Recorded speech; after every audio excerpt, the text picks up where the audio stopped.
మహిమ కలుగును గాక. మంచిది. మనం అలాగే నిలబడినట్టుగా పరిశుద్ధ గ్రంథం నుంచి వాక్యం చదువుకుందాం. సామెతల గ్రంథము 16వ అధ్యాయము 32వ వచనం.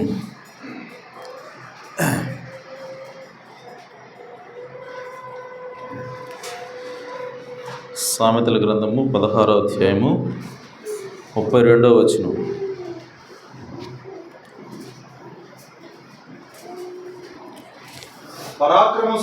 పరాక్రమశాలి కంటే దీర్ఘశాంతము గలవాడు శ్రేష్ఠుడు.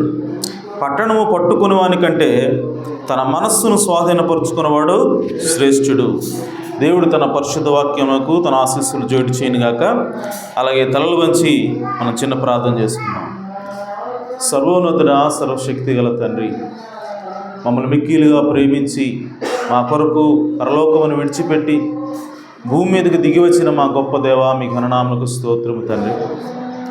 ఇదిగో నాయన, మీ రక్తం చేత కొనబడి, మీ రక్తం చేత విమోచించబడి, మీ బిడ్డలుగా ఇక్కడ మేమందరం కూడా చేరి ఉన్నాము. మీ బల చుట్టూ చేరి ఉన్నాము తండ్రి. ఈ సమయంలో ప్రభువా, పాటల ద్వారా మీ నామాన్ని మహింపరిచి ఉండగా మీరే మహిం పొందినారు మేము నమ్ముచున్నాము తండ్రి. ఈ సమయంలో మీరు ఇక్కడ ఉన్నారు ప్రభువా, మీరు మాతో మాట్లాడడానికి సిద్ధంగా ఉన్నారో మేము నమ్ముచున్నాం ప్రభువా. అయ్యా, ఇక్కడ నిలబడిన నేను కేవలం మానవ మాత్రుణ్ణి. అయ్యా నా తండ్రి, నాలో ఏమీ లేదు, కానీ ప్రభువా ఎవరినైనా సరే ఉపయోగించుకొని మాట్లాడగలిగేది నీవే ప్రభువా. కనుక మీరు రంగం మీదకి రండి ప్రభువా. మీ బిడ్డలకు ఏది అవసరమో నాకు తెలియదు, కానీ మీకు తెలుసు ప్రభువా. కనుక దానిని విరిచి వడ్డించమని ప్రార్థిస్తున్నాను. చదువుకున్న వాక్య భాగం మీది నాయన, దానిలోంచి నువ్వే మాట్లాడమని అయానంతని మిమ్మల్ని ఆహ్వానిస్తున్నాం ప్రభువా. ఇక్కడ చేరిన ప్రతి ఒక్కరిని కూడా మీరు దీవించండి, ఆశీర్వదించండి. మా హృదయంలో మా హృదయాలు ఏ స్థితిలో ఉన్నాయో ప్రభువా, మాకు ఏది అవసరమో అయాన తండ్రి మీకు తెలుసు కనుక ప్రభువా, మీరే మాతో మాట్లాడండి. మమ్మల్ని ఆశీర్వదింపజేయమని, మమ్మల్ని జీవింపచేయమని మా ప్రభువును రక్షకుడునైనా యేసుక్రీస్తు నామములో ప్రార్థించడి వేడుకుంటున్నాం పరమ తండ్రి. ఆమేన్, ఆమేన్. Praise the lord. హల్లెలూయా. అందరు బాగున్నారు కదా? ఆమేన్. అందరు సంతోషంగా ఉన్నారా? ఆమేన్, హల్లెలూయా. చాలా సంతోషం. మరి 3 రోజుల నుంచి వర్షాలు పడుతున్నాయి. అయినప్పటికీ దేవుడు ఈ ఆదివారం ఆరాధన చేసుకోవడానికి మనకి వెసులుబాటు ఇచ్చాడు. ఆమేన్. చాలా సంతోషం. మరి కొంతమంది సహోదరులు బయట నుంచి వచ్చారు. వాళ్ళు విజిటర్స్ అని చెప్పి మనం అంటాం, కానీ ఇక్కడికి వచ్చిన వాళ్ళు ఎవరు కూడా విజిటర్స్ కాదు, కానీ వాళ్ళందరూ కూడా మన ఫ్యామిలీ మెంబర్స్. ఆమేన్. ఎందుకంటే మనం అందరం కూడా యేసుక్రీస్తు యొక్క కుటుంబంలో భాగస్థులమై ఉన్నాం. ఆమేన్. మనందరికీ కూడా ఒకే రక్తం పంచుకొని పుట్టాం మనం. ఆమేన్. యేసుక్రీస్తు రక్తంతో మనము కడగబడ్డాం. కాబట్టి మనందరం కూడా ఒక కుటుంబం ఉన్నాం. నిజంగా మేము చూడటం చాలా సంతోషంగా సహోదరులారా. సో దేవుడు మిమ్మల్ని దీవించును గాక. అలాగే మరి చాలా కాలం తర్వాత సహోదరుడు రాజు తన ఫ్యామిలీతో వచ్చారు. సో దేవుడు వాళ్ళని కూడా వాళ్ళ కుటుంబాన్ని దీవించును గాక. చాలా సంతోషం. మరి ఈరోజు ప్రకటన ఏమిటనంటే, మరి ఈరోజు మొదటి ఆదివారం కనుక సాయంకాలము మరి ప్రభురాత్రి భోజనం ఉంటుంది. అలాగే ఆల్ నైట్ ప్రేయర్ కూడా ఉంటుంది. సో మునుపట్లాగానే మనము మరి పోయినసారి మనం 9 గంటలకు కూడుకున్నాం. మరి 8 గంటలకు కూడుకోగలుగుతారు ఈసారి? ఎందుకంటే మరీ లేట్ అవుతుందేమోనండి, కుదరదా? సరే, 9 గంటలకల్లా అందరూ వచ్చినట్లయితే ఓకే. సో మనము ప్రభురాత్రి భోజనాలు పాలు పొందుదాం. ఆ తర్వాత మరి ఆల్ నైట్ ప్రేయర్ ఉంటుంది. సో అది గుర్తుపెట్టుకోవాల్సిందిగా ప్రభుపేట మనం చేస్తున్నాను. ఆమేన్. అలాగే ఇంకొకటి ఏంటంటే, మన దగ్గర కరపత్రాలు ఉన్నాయి. ఓకే. సో అవి బాప్తిసానికి సంబంధించిన కరపత్రాలు. బాప్తిసం ఏ నామాలో తీసుకోవాలి అన్న విషయం గురించి ఆ లేఖనానుసారంగా మనం ప్రింట్ చేయించాము. ఆ కరపత్రాలు మన దగ్గర ఉన్నాయి. కాబట్టి మీకు తెలిసిన వాళ్ళకి ఎవరికైనా సరే అవి తీసుకెళ్ళడానికి, అవి ఇవ్వటానికి వాటిని తీసుకెళ్ళవచ్చు. మీరు వెళ్ళి మీ దగ్గర ఉన్న క్రైస్తవులకి పంచండి. అంటే ఎవరైతే చర్చికి వెళ్తారో వాళ్ళకి ఇవ్వండి. చర్చికి అసలు వెళ్ళని వాళ్ళు, లేదంటే అసలు యేసుక్రీస్తు తెలియని వాళ్ళకి ఉద్దేశించి కాదు, కానీ అవి ఎవరికంటే ఆల్రెడీ చర్చికి వెళ్తున్న వాళ్ళకి, సో సంఘ శాఖల్లో భక్తి చేస్తున్న వాళ్ళకి అవి ఇవ్వాల్సిందిగా మీకు తెలియజేస్తున్నాను. ఎందుకంటే బాప్తిస్వం అనేది వాళ్ళకి అవసరం కాబట్టి. ఓకే, సో ఈ నామంలో బాప్తిస్వం తీసుకోవాలి అన్న కరపత్రం మన దగ్గర ఉంది. వాటిని కూడా మరి మనందరం కూడా పంచిపెట్టినట్లయితే ఆ విధంగా మనం సువార్తలో భాగం అవుతాం. ఆమేన్. సరే, మంచిది. మరి ఉదయకాల సమయంలో చిన్న అంశాన్ని నేను తీసుకొని వచ్చాను. మరి అంశంలోకి వెళ్ళబోయే ముందు కొన్ని విషయాలు నేను మాట్లాడాలనుకుంటున్నాను సంఘంతో. అదేంటంటే, సంఘంలో ఒక రకమైనటువంటి వాతావరణం మనకు కనబడుతూ ఉంది. సో ఆ వాతావరణం ఏంటంటే సహోదరుల మధ్య అంటే ఒకరి మధ్య ఒకరికి ఐక్యత లేనటువంటి ఒక వాతావరణం కనపడుతూ ఉంది. ఆమేన్. సో అది ఎందుకు వస్తూ ఉంది అని చెప్పంటే, ముఖ్యంగా నేను గమనించింది సంఘంలో చెప్పుడు మాటలు వినడం వల్ల. దేనివల్ల? చెప్పుడు మాటలు వినడం వల్ల. అయితే మనకు తెలుసు ఇక్కడ ఎలాంటి పరిస్థితులు ఉన్నాయో. సో కొంతమంది సహోదరులు లేదంటే సహోదరులు, ఓకే, సో ఇక్కడ నుంచి వెళ్ళిపోయినటువంటి కొంతమందితో మాట్లాడటం అనేది జరుగుతూ ఉంది. ఓకే, అయితే మాట్లాడటం నేను తప్పు పట్టట్లా. ఓకే, ఇక్కడ సమస్య ఏంటంటే, రికార్డ్ అవ్వట్లేదా? ఓకే, సో మాట్లాడటం నేను తప్పు పట్టట్లా. కానీ వాళ్ళతో మాట్లాడేటప్పుడు వాళ్ళు మీకు ఏదైనా సరే కొన్ని విషయాలు చెప్పినప్పుడు ఆ విషయాల్ని మీరు పరిశీలన చేసి అది నిజము అని తేలిన తర్వాతే దాన్ని నమ్మాలి.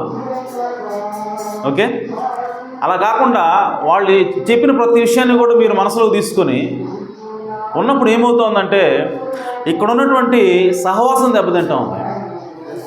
నీ సహోదరుడి మీద నీకు ప్రేమ బదులు ద్వేషం వస్తూ ఉంది.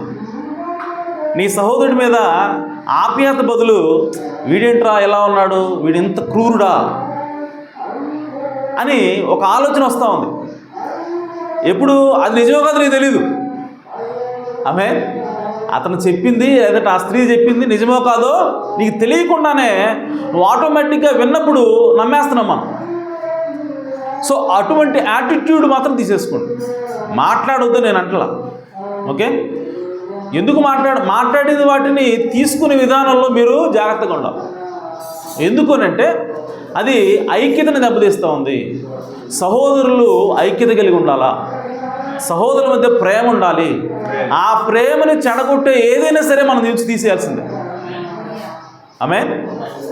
దానికి భంగం కలుగుతుంది కాబట్టి, సంఘం క్షేమంగా ఎదగడానికి అది ఆటంకంగా ఉంది కాబట్టి, ఒకవేళ మాట్లాడినా సరే ఆ మాటల్లో మీకు ఏదైనా సరే అభ్యంతరకరంగా ఉన్నప్పుడు దాని అట్లా హోల్డ్ చేయండి, పక్కన పెట్టండి. పక్కన పెట్టి మీరు వెంటనే ఏం చేయాలంటే, ఏ సహోదరుడి గురించి అయితే ఆ సహోదరుడు చెప్పాడో డైరెక్ట్గా ఆ సహోదరుడి దగ్గరికి వెళ్ళండి. వెళ్ళి, ఇది నిజమేనా సహోదరుడా, నీ గురించి ఇలా చెప్తున్నారు అని వాళ్ళని డైరెక్ట్గా అడగండి. కానీ ఇక్కడ జరుగుతూ ఉంది ఏంటంటే, పక్కన వాళ్ళ గురించి చెప్తున్నారు, పక్కన వాళ్ళతో డిస్కస్ చేస్తున్నారు. ఆ సహోదరుడు ఇట్లా అంట, పలానా సహోదరుడు చెప్పాడు అని చెప్పి. అప్పుడు అది అలా అలా స్ప్రెడ్ అయిపోతుంది. కానీ మరి అది నిజమా కాదని ఎలా తెలుస్తుంది? ఎప్పుడు తెలుస్తుంది అని అంటే, బైబిల్లో ఒక మాట ఉంది, ప్రతివాది రానంత వరకు వాది చెప్పేదే సత్యం అనుకుంటూ ఉంటారంట.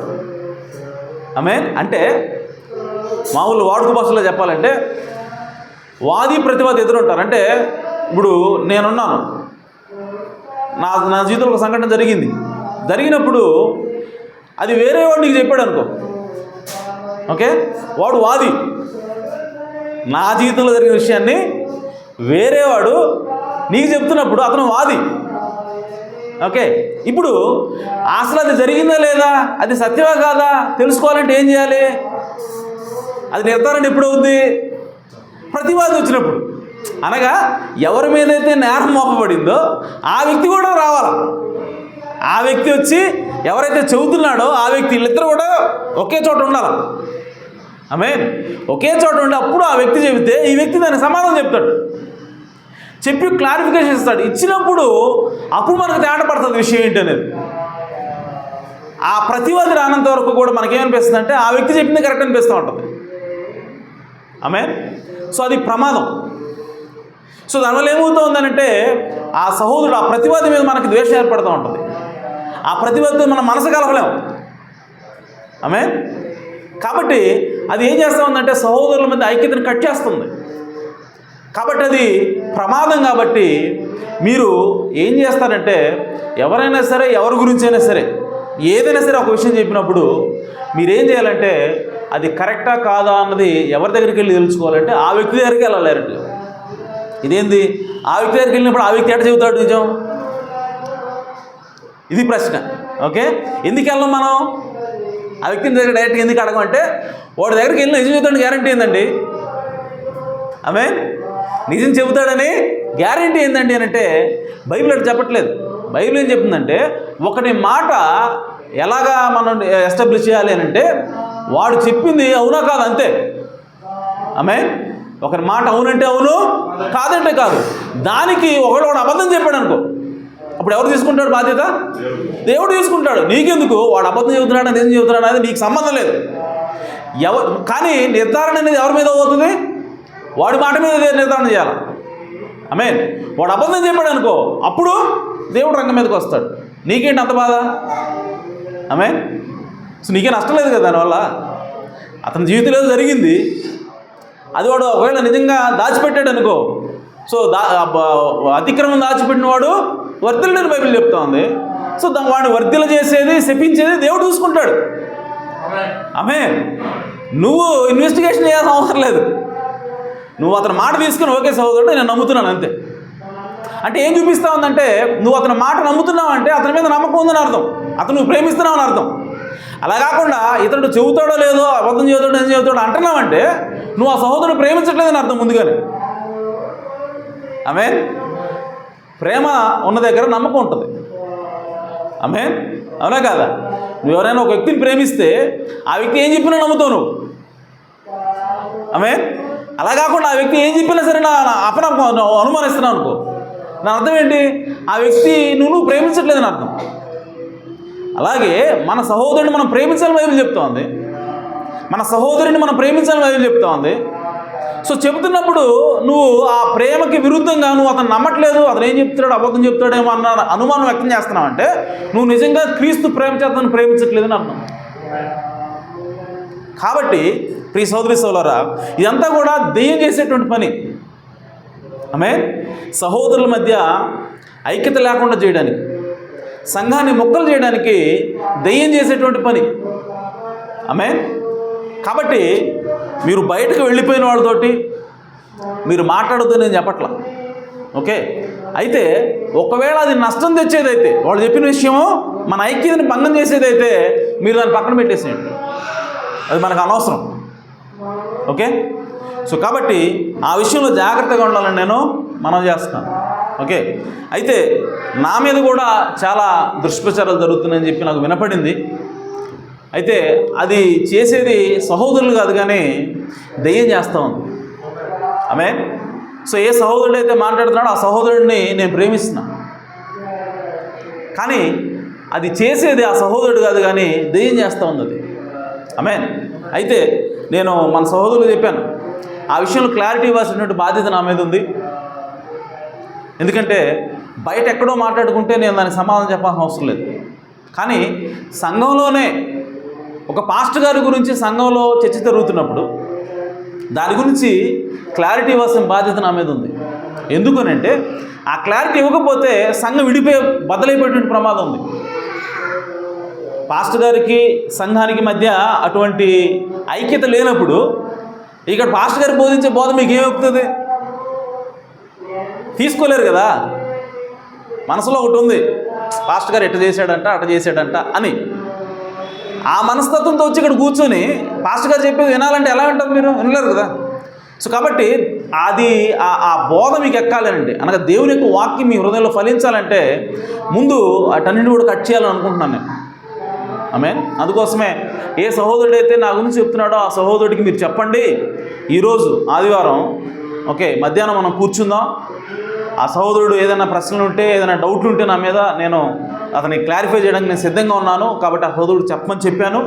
మరి సహోదరులు చెప్పారని చెప్పి అనుకుంటున్నాను. మరి ఆ సహోదరుడు వస్తే ఆ సహోదరుడు కూర్చొని అతను ఏం చెప్తున్నాడు అన్న దానికి క్లారిటీ ఇస్తాము. కాబట్టి ఈరోజు మధ్యాహ్నం ఆ సహోదరుడు వచ్చినప్పుడు పురుషుల వరకు ఉండాలని చెప్పి నేను ప్రభుపేట మనం చేస్తున్నాను. ఆమేన్. ఎందుకు దీన్ని ఇంపార్టెంట్గా నేను తీసుకుంటున్నానంటే, సీరియస్గా తీసుకుంటున్నానంటే, ఇది నా మీద నింద వచ్చిందని కాదు. ఓకే, నేను ఎందుకు చెప్తున్నానంటే ఇది సంఘం యొక్క ఐక్యతను దెబ్బతీస్తూ ఉంది. పాస్టర్ గారి మీద నమ్మకం లేకుండా చేసినప్పుడు ఇక బోధ అనేది పనిచేయదు, వాక్యం అనేది పనిచేయదు. అలాంటప్పుడు సంఘం ఎలా ఎదుగుతుంది? ఎదగదు. కాబట్టి దానికి క్లారిటీ ఇవ్వాల్సిన అవసరం ఉంది. కాబట్టి అది మనసులో పెట్టుకొని ప్రభుపేట మనం చేస్తా ఉన్నాం. Okay, right. సో కాబట్టి ఎవరు ఏం చెప్పినా సరే ముందుగా మీరు ఏం చేయాలంటే ఏ వ్యక్తి గురించి అయితే చెప్పారో ఆ వ్యక్తితో మీరు మాట్లాడండి. ఓకే, ఫస్ట్ చెప్పిన వ్యక్తిని అడగాలి, సాక్ష్యాలు ఉన్నాయా నీకు? ఆ వ్యక్తితోటి మరి నేను డైరెక్ట్గా మాట్లాడినప్పుడు నిన్ను కూడా పిలుస్తూ నువ్వు రాగలవా అని అడగాలి ఫస్ట్. ఓకే, లేదు నాకు సంబంధం లేదు నేను అటు రాలేను అని చెప్పి అన్నాడు అనుకో, అలాంటి ఎందుకు చెప్తున్నావు మరి? ఆమె అంటే నేను దాన్ని నిరూపించే శక్తి నాకు లేదు, నా దగ్గర సాక్ష్యాలు లేవు, ఆధారాలు లేవు, అయినా సరే చెప్తున్నానంటే అర్థం ఏంటి? ఎందుకు చెప్తున్నాడు? అతని మీద బ్యాడ్ ఇంప్రెషన్ క్రియేట్ చేయటాలే తప్ప వేరే ఉద్దేశం లేదు. ఇక అర్థమైపోతుంది కదా. అంటే ఇంకోటి ఏంటంటే ఇక్కడ నుంచి బయటికి వెళ్ళిపోయిన వాళ్ళు ఎలా వెళ్ళిపోయారు? ఏ పని చేసి వెళ్ళిపోయారు? ఇక్కడున్న మన మీద అనేకమైనటువంటి దుష్ప్రచారాలు చేసి వెళ్ళారు వాళ్ళు. ఆమె ఇప్పుడు వాళ్ళ మాట మనం ఎట్లా నమ్ముతాం?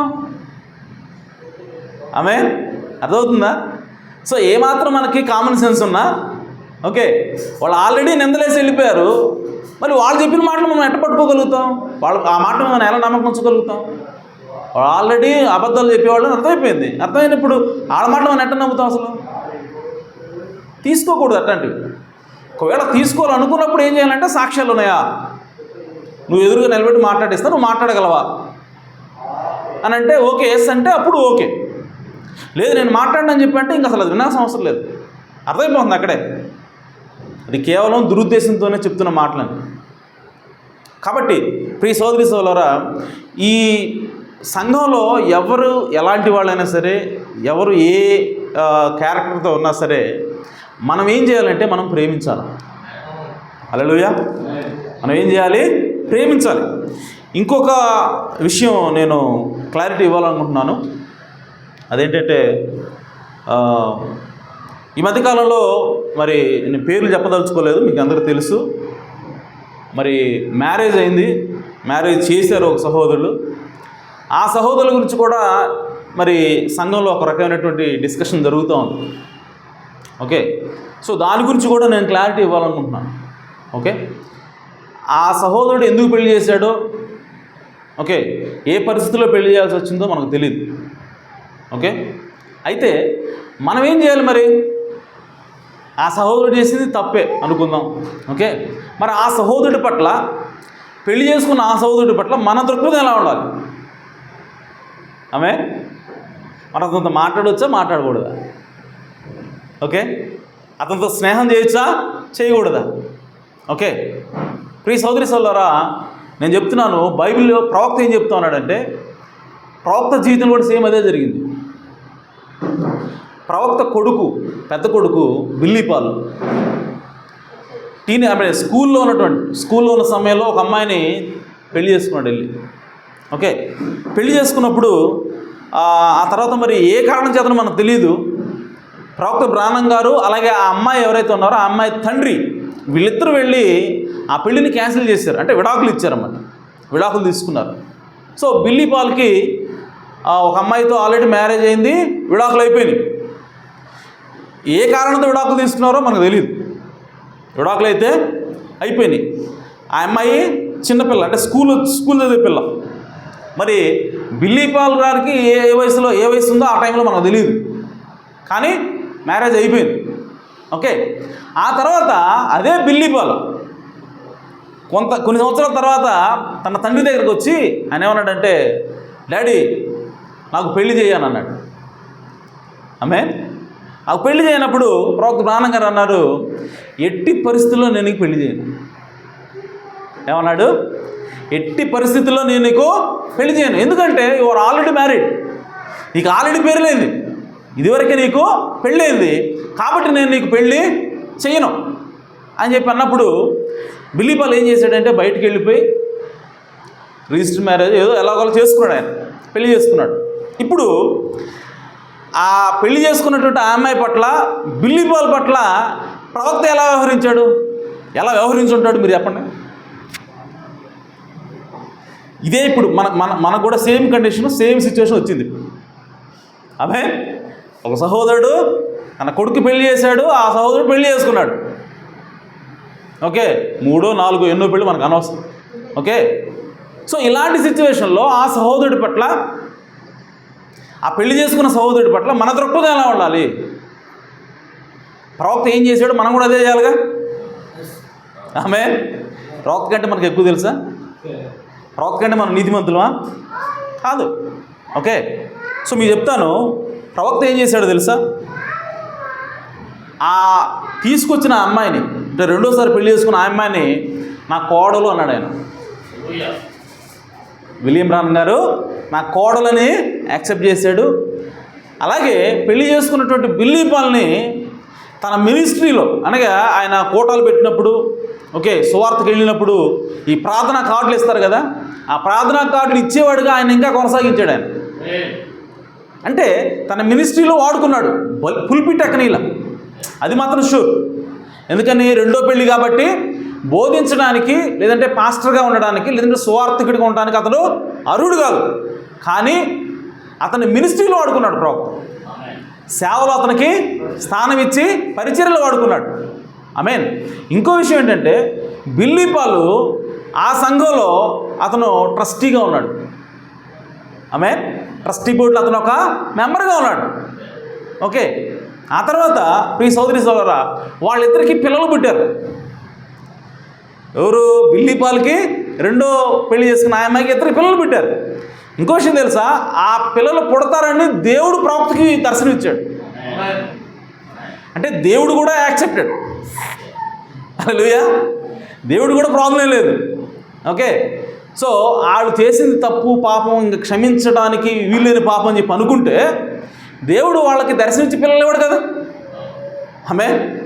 కానీ దేవుడు, ఇదిగో బిల్లీ, నీకు ఒక బిడ్డని దేవుడు ఇస్తాడు. ఇదిగో ఆ లాయిస్ ఆమె పేరు, ఆమె కోడల పేరు, బిల్లీ పాల్ భార్య పేరు లాయిస్. సో లాయిస్ ఒక బిడ్డని ఎత్తుకొని ఉంది, బ్లూ బ్లాంకెట్లో కప్పుకొని ఉంది. సో కాబట్టి దేవుడు బిడ్డలు ఇవ్వబోతున్నాడమ్మా నీకు అని చెప్పాడు. ఎందుకంటే ఆ లాయిస్ కోడలు చాలా కాలం వరకు పిల్లలు లేకుండా ఉందాం. ఓకే, సో ఇప్పుడు దేవుడు క్షమించాడు, ప్రవక్త కూడా క్షమించాడు. ఇంకోటి, ఆ బిల్లీ పాల్కి 2 పిల్లలు పెట్టారు. 2 మగ పిల్లలు. ఒకటి పేరేమో పాల్, ఇంకొక అతని పేరేమో డేవిడ్. ఓకే, వీళ్ళిద్దరిని మరి డెడికేషన్ ఎవరు చేయాలా? ప్రవక్త గారే చేయాలి. ప్రవక్త చేసే డెడికేషన్. ఆమేన్. మీకు తర్వాత కావాలంటే కోర్స్ ఇస్తాను. కోర్సు ఈ 2-3 రోజుల నుంచి నాకు ఇదే. ఆమేన్. ఈ సంఘంలో ఇలాంటి సమస్యలు వస్తున్నాయి అని అంటే మరి మనం ఖచ్చితంగా వాటికి వాక్యం నుంచి చూపించాలి. ఆమేన్. వర్తమానం నుంచి వాటికి సమాధానము చూపించాలి. ఏదో నా సొంత మాటలు చెబితే కుదరదు. ఆమేన్. సో కాబట్టి నేను చూసినప్పుడు ప్రవక్త విలియం బ్రాహ్మణ్ గారే ఆ పిల్లలిద్దరికీ కూడా డెడికేషన్ చేశాడు. ఆమేన్. సో కాబట్టి అలా ఒకవేళ తప్పు చేసిన వ్యక్తి పట్ల, ఓకే, ఏదైనా పొరపాటు చేసిన వ్యక్తి పట్ల మన దృక్పథం ఎలా ఉండాలంటే ప్రవక్త ఏ విధంగా చేశాడో మనం కూడా ఆ విధంగానే ఉండాలి. అంతేగాని వాళ్ళ శత్రువులాగానో, ఆమేన్, వాళ్ళ పాపుల్లాగానో, ఓకే, వాళ్ళ వెలివేసిన వాళ్ళలాగానో మనం చూడకూడదు. ఆమేన్. మనం ప్రేమించాలి. ఆమేన్. ప్రవక్త ఎలా చేశాడో మనం కూడా అలాగే చేయాలి. ఓకే, సో అలా ఉన్నప్పుడు మనకు ప్రేమ ఉంటుంది, అలా ఉన్నప్పుడు ఐక్యత ఉంటుంది. ఆమేన్. అప్పుడు దేవుడు మన మధ్యలో ఉంటాడు. అంతేగాని అవతలు చేసింది తప్పనింత మాత్రాన మనం వాళ్ళని ద్వేషించి మనం దూరంగా పెట్టాల్సిన అవసరం లేదు. ఎందుకనంటే బైబిల్లో రాబడింది, మనుషుని కోపము దేవుని నీతిని నెరవేర్చలేదు. ఆమేన్. ఉందా మాట? ఆమేన్.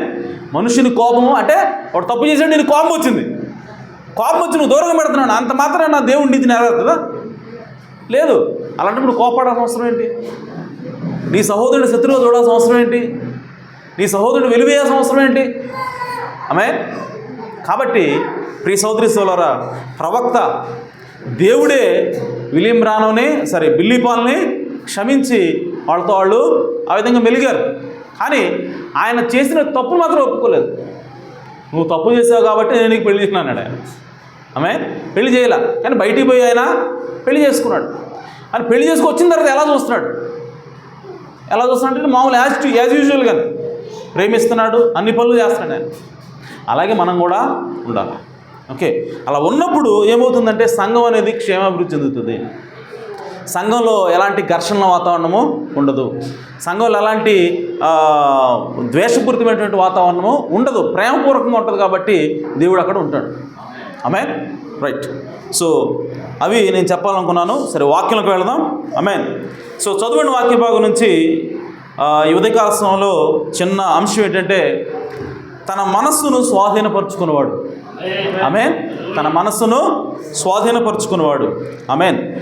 మీరు ఈ వాక్యం యాక్చువల్గా నేను పోయిన సోమవారం విజయవాడ రావర్పాడులో యూత్ మీటింగ్ జరిగింది. ఆ యూత్ మీటింగ్లో బోధించాను ఈ వర్తమానం. ఓకే, అయితే దాన్ని యూట్యూబ్లో పెట్టాను. ఎంతమంది చూస్తారు యూట్యూబ్లో? చూడలేదా? చూసిన వాళ్ళు ఎవరు లేరా? ఒక్కడు. Okay, right.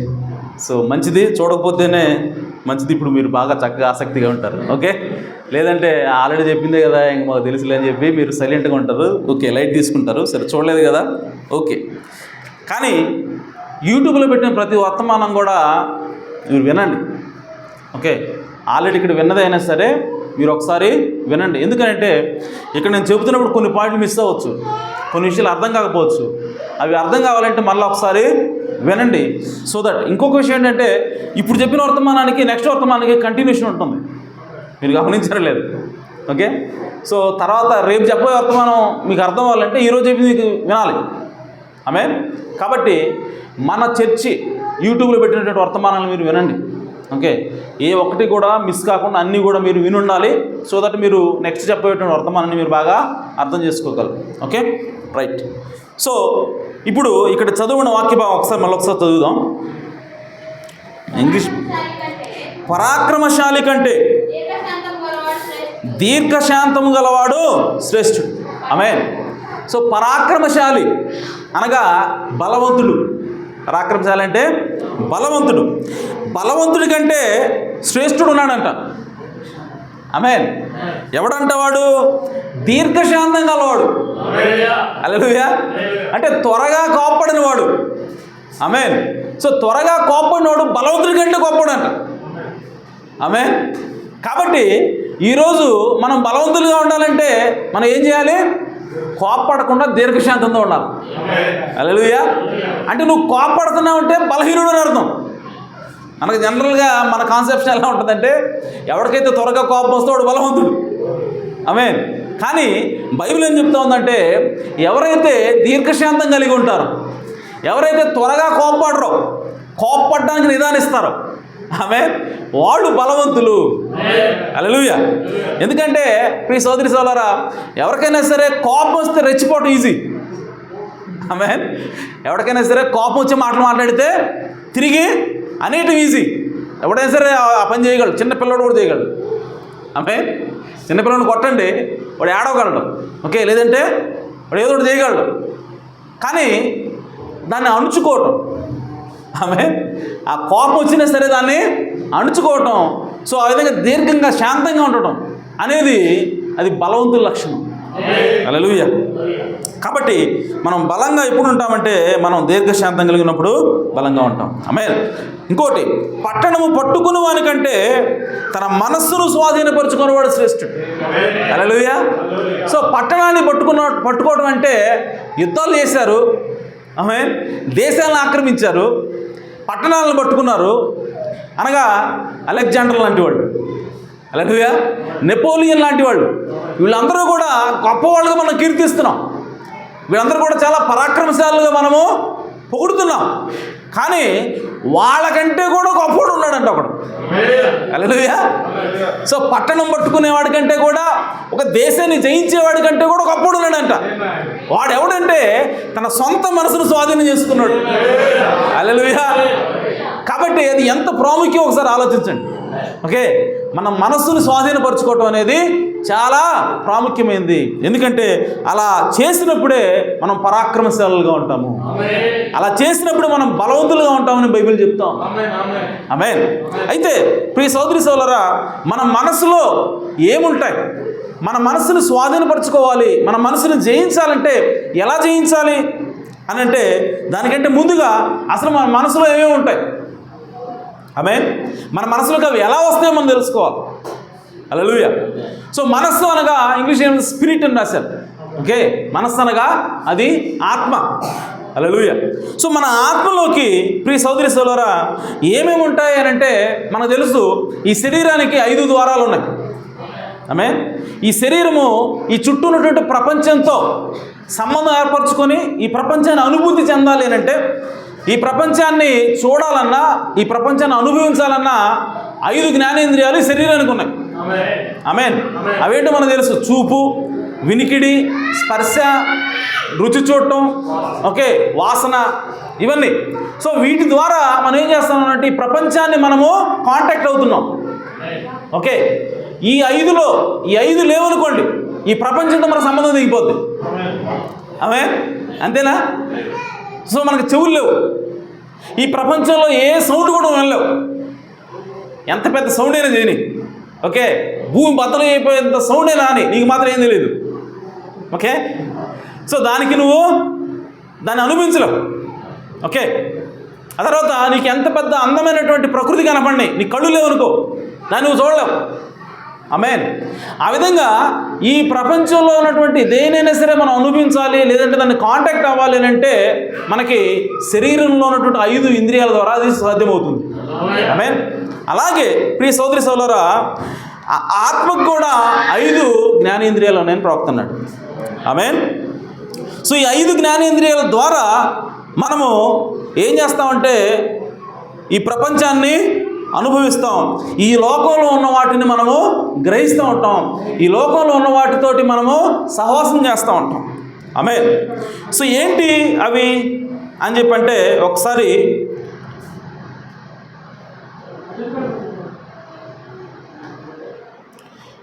ఐదు జ్ఞానేంద్రియాలు ఆత్మకి.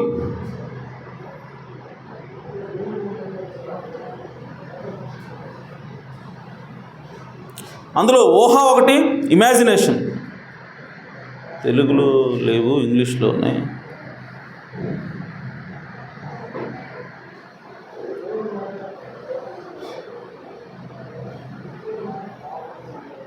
ఓకే, ఏమిటి 5 అని అంటే ఇమాజినేషన్ ఒకటి. మన ఆత్మకి ఒక జ్ఞానేంద్రియం ఏంటి? ఇమాజినేషన్, అంటే ఊహించుకోవటం, ఊహాశక్తి. ఓకే, రెండవది రీజనింగ్, కారణాలు వెతకటం. ఇది ఎందుకు జరిగింది, అలా ఎందుకు అయింది, ఇలా ఎందుకు ఉండకూడదు. సో ఇలాంటి రీజనింగ్ అంతా కూడా ఎక్కడ జరుగుతుంది అంటే మన ఆత్మలో జరుగుతుంది, మన మనసులో అది జరుగుతుంది. ఆమేన్. ఆ తర్వాత ఎఫెక్షన్, అనగా ఎఫెక్షన్ అంటే తెలుగులో ఏమంటాం? ఆకర్షణ కాదు. ఎఫెక్షన్ అంటే ప్రేమ, ఆప్యాయత. ఆమేన్. ఆప్యాయత అనేది ఎక్కడ ఉంటుందంటే మన మనసులో ఉంటుంది. ఆమేన్. ఆ తర్వాత కాన్షియన్స్ అంటే అంతరాత్మ. ఆమేన్. మనకి చెప్తాం కదా, నా 6th సెన్స్ చెబుతుంది ఈరోజు ఖచ్చితంగా వర్షం పడుతుందని. ఆమేన్. ఏదో కీడు జరుగుతుందని నాకు అనిపిస్తూ ఉంది అన్నటువంటి ఆలోచనలు వస్తుంటాయి. అవి ఏం చెప్తా, అదేంటంటే కాన్షియన్స్, మన అంతరాత్మ. హల్లెలూయా. సో ఇది కూడా ఎక్కడ ఉందంటే మన యొక్క మనసులో ఉంటుంది. ఆమేన్. ఆ తర్వాత మెమరీ, జ్ఞాపకం. ఆమేన్. జ్ఞాపక శక్తి. మనకు ఏదైనా ఒక సంఘటన జరిగిందంటే అది మనలో ఉండిపోద్ది. సో అది జ్ఞాపకంగా ఉండిపోద్ది. అది ఎక్కడ ఉంటుంది అంటే మన మనసులో ఉంటుంది అది. ఆమేన్. సో ఈ 5 జ్ఞానేంద్రియాల ద్వారా మన మనసు ఏం చేస్తూ ఉంటుందంటే, ఈ శరీరం ఏదైతే చూస్తూ ఉందో, మన జీవితంలో ఏదైతే సంఘటనలు జరిగినాయో వాటన్నిటి కూడా కారణాలు వెతకటం, లేదంటే వాటి గుర్తుపెట్టుకోవటం, లేదంటే మనుషుల పట్ల ఆప్యాయత కలిగి ఉండటం, ప్రేమ కలిగి ఉండటం. ఓకే, లేదంటే ఏదైనా ఒక ఊహించి ఒకదాన్ని చిత్రంగా గీయటమో, ఆమేన్, లేదంటే ఒకదాన్ని ఊహించి కథ రాయటమో, ఆమేన్. సో ఇవన్నీ ఎక్కడ జరుగుతాయంటే మన యొక్క ఆత్మలో, మన యొక్క మనసులో అవి జరుగుతూ ఉంటాయి. ఆమేన్. అయితే ప్రియ సోదరి సోదరులారా, ఈ మనసుని కంట్రోల్ చేయడం చాలా కష్టం. ఆమేన్. ఎందుకు చూడండి, పట్టణం పట్టుకునేవానికంటే తన మనస్సును స్వాధీనపరుచుకున్నవాడు శ్రేష్ఠుడు. ఆమేన్. అంటే ఒక దేశాన్ని జయించడం కంటే కూడా, ఆమేన్, ఒక పట్టణాన్ని దండెత్తి దాన్ని ఆక్రమించుకోవడం కంటే కూడా యాక్చువల్గా అది చాలా కష్టం. ఆమేన్. చిన్న విషయం అది. ఆమేన్. ఒక దేశాన్ని జయించడం చిన్న విషయమా? కాదు.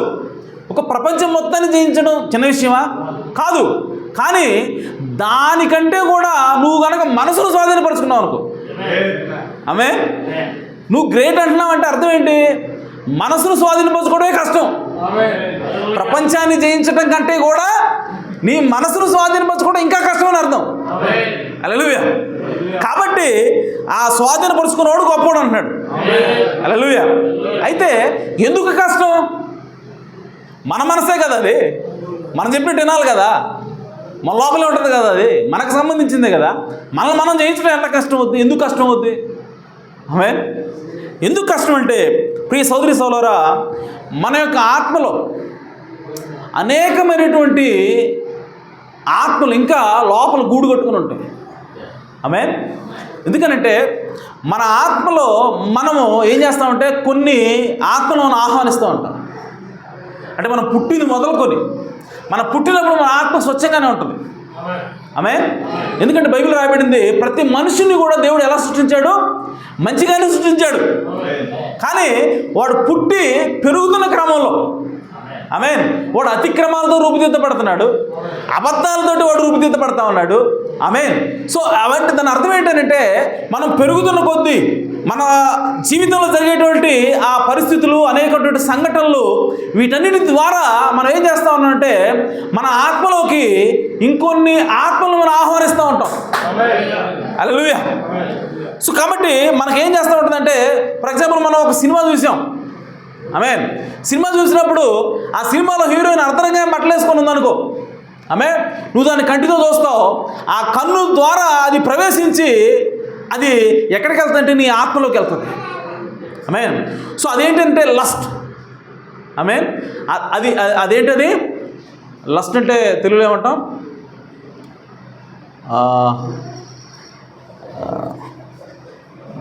ఏమంటారు దాన్ని లస్ట్ అంటే? సో అంత ఇంగ్లీష్ చదవటం బట్టి నాకు పోతా ఉంది. మురికి కార్యం, లేదంటే లస్ట్ లస్ట్ లస్ట్ దురాశ కాదు. ఆమేన్. మీకు అర్థమవుతుంది కదా లస్ట్ అంటే? ఓకే, చెప్పాల్సిన అవసరం లేదు కదా. ఓకే. సో లస్ట్ చెడు కార్యం. ఓకే. ఆ చెడు కార్యాన్ని అంటే చెడ్డ మనసు ఏదైతే ఉందో, ఆమేన్, చెడ్డ దృష్టి ఏదైతే ఉందో ఒక స్త్రీ పట్ల, దాన్ని నువ్వు ఆహ్వానిస్తున్నావు నీ లోపలికి. అంటే లస్ట్ అనేది ఒక గుణం మాత్రమే కాదు, కానీ అది ఒక ఆత్మ అని ప్రవక్తున్నాడు. హల్లెలూయా. అలాగే కోపం లేదంటే కక్ష అనేది అది ఒక గుణం మాత్రమే కాదు, కానీ అది ఒక ఆత్మ అని ప్రవక్తున్నాడు. హల్లెలూయా. సో మన లోపల మన శరీరంలో ఉండే రోగాలన్నీ కూడా ఏంటి అన్నాడు ప్రవక్త? దెయ్యాలన్నాడు. హల్లెలూయా. అలాగే మన హృదయంలో అనగా మన ఆత్మలో ఉండేటువంటి ప్రతి చెడ్డ గుణలక్షణం కూడా ఏంటంటే అదొక ఆత్మ. హల్లెలూయా. సో కక్ష పెట్టుకోవడం అదొక ఆత్మ. ఆమేన్. అసూయ పట్టడం అదొక ఆత్మ. పగ పెట్టుకోవడం అదొక ఆత్మ. ఆమేన్. సో నీ సహోదరుడిని ద్వేషించడం అదొక ఆత్మ. ఆమేన్. సో ఇవన్నీ కూడా ఎట్టొస్తున్నాయి నీకు? నువ్వు పెరిగే క్రమంలో వస్తా ఉన్నాయి ఇవన్నీ. ఆమేన్. సో నీకు చిన్న పుట్టగానే లేవు అవి. ఆమేన్. నువ్వు పెరుగుతూ ఉన్నప్పుడు నీ జీవితంలో ఒక సంఘటన జరిగినప్పుడు ఆ ఆత్మకి, ఆ దురాత్మకి నువ్వు చోటిస్తా ఉన్నావు అక్కడ. ఆమేన్. సో నీకు ఎవడో అన్యాయం చేశాడు, అన్యాయం చేయగానే నీకు కోపం వచ్చింది. ఆమేన్. ఆ కోపం నువ్వు అలాగే పట్టుకొని ఉన్నావు, అది కక్షగా మారుతుంది. హల్లెలూయా.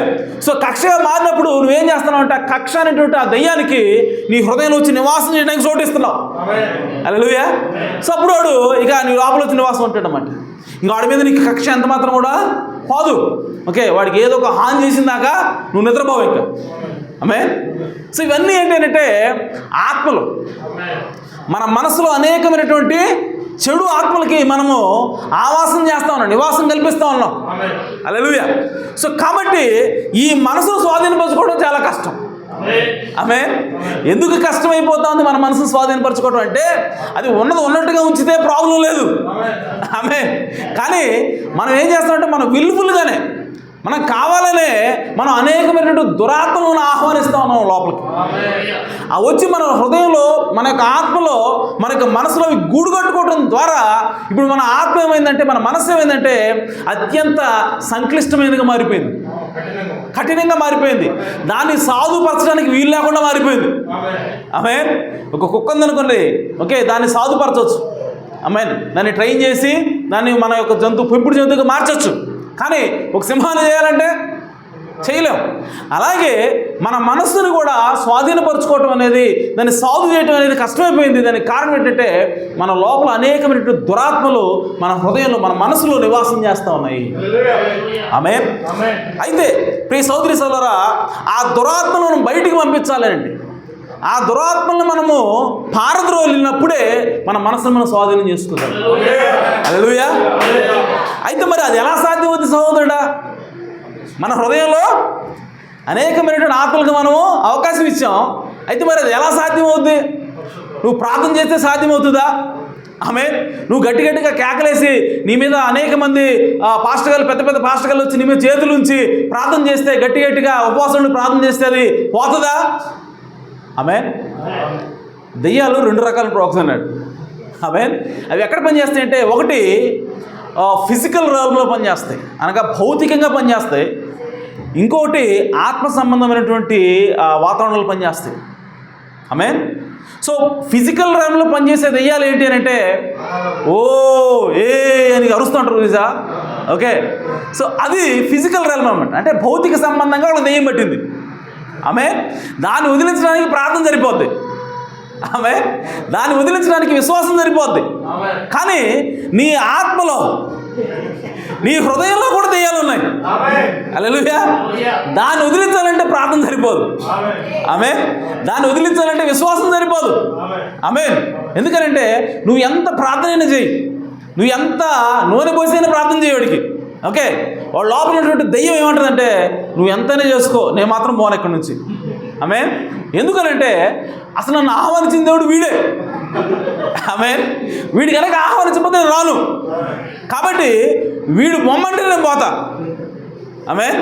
వీడు రమ్మన్నాడు కాబట్టి నేను వచ్చా. ఎవడు పొమ్మనాలి? వీడే పొమ్మనాలి. ఓకే, నువ్వెవడో పొమ్మంటానికి? నువ్వు పొమ్మంటే నేను పోను. ఓకే. హల్లెలూయా. సో వీడు ఎట్ట పొమ్మతాడు అని అంటే, వీడు మనస్ఫూర్తిగా దాన్ని ఆహ్వానించాడు కదా. ఇప్పుడు మనస్ఫూర్తిగానే వీడు కోరుకోవాలి, నువ్వు వద్దురా బాబు అని. హల్లెలూయా. అంతేగాని ఏదో పైపోయిన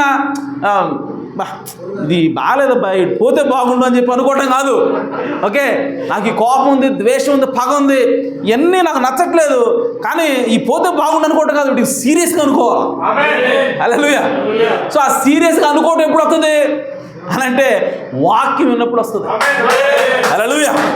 సో వాక్యాన్ని స్వీకరించినప్పుడు నీకు ఆ సీరియస్గా ఇది ఖచ్చితంగా పోవాల్సింది, ఇది నాలో ఎంత మాత్రం ఉండటానికి వీల్లేదని చెప్పి నీకు ఆ మనస్ఫూర్తిగా దాన్ని బయట కొట్టాలని ఆలోచన వచ్చినప్పుడు వాడు ఇక్కడ ఉండలేడు.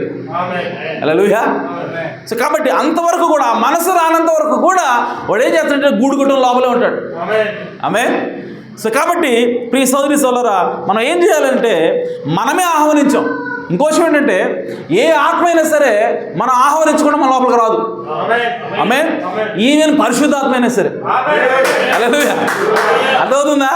దేవుడిని మనం మనస్ఫూర్తిగా ఆహ్వానించేంత వరకు దేవుడు కూడా మన లోపలికి రాలేడు. అంత శక్తి ఉంది మనకి. ఆమేన్. సో మన యొక్క మనసులోకి ఎవరు రావాలో ఎవరు పోవాలో నిర్ణయించాల్సింది ఎవరంటే మనమే. హల్లెలూయా. సో కాబట్టి ఇప్పుడు వాడు అంత స్ట్రాంగ్ ఎందుకు నిలబడుతున్నాడంటే, మనం ఆహ్వానించాం కాబట్టి. ఆమేన్. అయితే ప్రియ సోదరి సోదరా, ఇప్పుడు మన లోపల ఉన్నటువంటి ఆ దురాత్మలన్నీ ఎలా ఉన్నాయంటే, ఆమేన్, అవి చీకటిలాగా ఉన్నాయి. ఈ భూమిని కమ్ముకొని ఉన్నటువంటి చీకటిలాగా. భూమి 2వ అధ్యాయం ఆదికాండం 1వ అధ్యాయం 2వ వచనంకి వచ్చేసరికి ఎలా ఉంది? భూమి నిరాకారంగాను శూన్యంగాను ఉన్నది, అగాధ జలములు కమ్మి ఉన్నవి. ఆమేన్. సో భూమి చుట్టూ కూడా అగాధం ఉంది, ఓకే, చీకటి ఉంది, అలాగే నీళ్లు ఉన్నాయి. సో ఈ నీళ్ళన్నీ కూడా ఏం చేస్తా ఉన్నాయంటే వెలుగుని, ఆమేన్, కాంతిని భూమి మీద ఉన్నటువంటి విత్తనాలకి తాకకుండా, ఆమేన్, చీకటి అలాగే నీళ్లు అడ్డుకొని ఉంటున్నాయి. హల్లెలూయా. సో కాబట్టి ఈ భూమి నివాసయోగ్యంగా లేదు, ఈ భూమి నివాసం ఉండడానికి అనుకూలంగా లేదు. అందుకోసం పరిశుద్ధాత్మ దిగకుండా ఈ భూమి మీదకి పైనుండి పొదుగుతూ ఉంది. హల్లెలూయా. సో ఎప్పుడు దిగుతూ ఉంది పరిశుద్ధాత్మ అంటే ఎప్పుడైతే ఈ నీరు పోతుందో, ఎప్పుడైతే ఈ చీకటి పోతుందో, ఆ వెలుగు ఎప్పుడైతే ఈ భూమిని తాకుతుందో అప్పుడు పరిశుద్ధాత్మ వచ్చి నివసిస్తుంది. హల్లెలూయా. సో కాబట్టి ప్రియ సోదరి సోదరా, ఆ భూమికి వెలుగు తాకాలంటే ముందు ఈ చీకటి పోవాలి. ఆ వెలుగు ఎప్పుడు తాకుతుందో అప్పుడు అది చీకటిని తొలగిస్తుంది. ఆమేన్. సో కాబట్టి ఇప్పుడు మనం కూడా, మన ఆత్మ కూడా ఏం చేస్తా ఉందంటే మన ఆత్మలో కూడా చీకటి ఉంది. ఆ చీకటే ఈ దురాత్మలు. ఆమేన్. పగ, ద్వేషం, కక్ష, ఇవన్నీ కూడా ఇవి చీకటి. అందుకోసం ప్రవక్త అంటాడు, ఆయన ప్రార్థన చేసేటప్పుడు, ఇదిగో ఆ సహోదరి మీద చీకటి నేను చూస్తూ ఉన్నాను. ఆమేన్.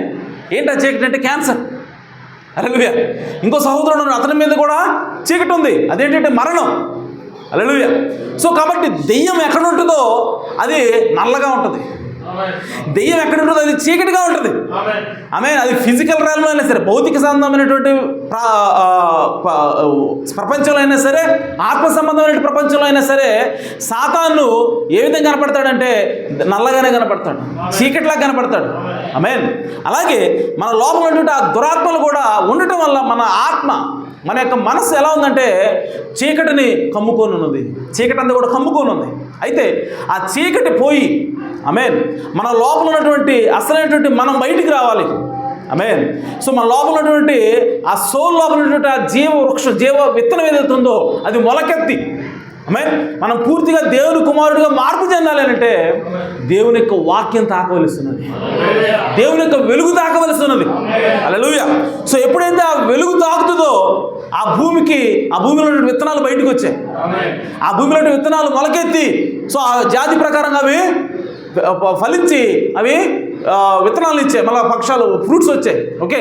అలాగే మన యొక్క హృదయంలో ఉన్నటువంటి చీకటి తొలగిపోయి మన లోపల ఏదైతే జీవం ఉన్నదో, మన లోపల ఆ ఆత్మలో లేదంటే ఆ ప్రాణంలో ఉన్నటువంటి ఆ దేవుని అంకురం ఏదైతే ఉందో, ఆమేన్, అది మొలకెత్తి దేవుని యొక్క గుణలక్షణాలు బయటికి రావాలన్నప్పుడు.